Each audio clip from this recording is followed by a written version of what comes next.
Guys, it's that time of year again, sweater weather. I'm just sitting here waiting on the bus, and I got to thinking about one of the devotionals that I had. I believe it was last week or early this week, I don't remember. Anyways, it spoke about the life of Joshua and how talking about how Joshua had to serve Moses for a period of time before he became leader. And it also spoke about people who are gifted often find serving beneath their dignity. And I got to thinking about that because I'm like, you can only be a servant leader is what it is, right? To be a boss, so you often see the difference between boss and manager, but a manager is a servant leader in essence. And we think about how much Jesus exemplified servant leadership, and also that, I don't think I'm wrong here, but I think that servant leadership is the most effective even in the workplace. You think about various places where leadership is called for, whether it's government, whether it's church, whether it's the workplace, is the home. Servant leadership is what is most effective, at least in my opinion. But back to the Joshua story, I just want to read this portion that really spoke out to me. It says, they were talking about how the story when Moses had to lift up the hands when Joshua went to fight Ai, and Moses had his hand lifted and one person held up one hand and one held up the other hand.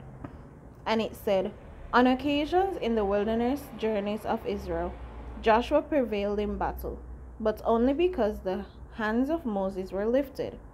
In other words, our victories are not because of ourselves, they are because of the authority of those we serve. It is our connections that cause us to succeed, not merely our abilities. And Joshua learned this valuable lesson in the wilderness. Why did I read that part? Because sometimes it is that in seeking leadership, we tend to forget those who've gone before us. And it's as if, okay, I know everything now, and what you knew back then is irrelevant to the era that we are in now. But we have to remember that we are able to serve, or we assume leadership on the backs of those who have gone before us. They would have had to guide and help to align certain of our methodologies and or strategy. And if it wasn't for their style of leadership, whether good or bad, it probably would not have carved out how we choose to lead as new leaders. So that's just what came to my mind, Sabbath morning thinking out loud. Thank you for joining me for this ramble. But that's what came to my mind. Let's be a Joshua leader. Be able to be a servant first and a leader next. And it just came to mind also because today is World Pathfinder Day, and in our law, in our pledge, I'll be a servant of God and a friend to man. It's pretty important, and I believe that it's something that we can use in our everyday life. Anyways, I hope you have a happy Sabbath. If you haven't checked out my oldies but goodies video, yes, this is a shameless plug. Check that out on Friday. I'm in season 2, so if you haven't seen season 1 either, go and check that out on my YouTube page, Rochii Thomas.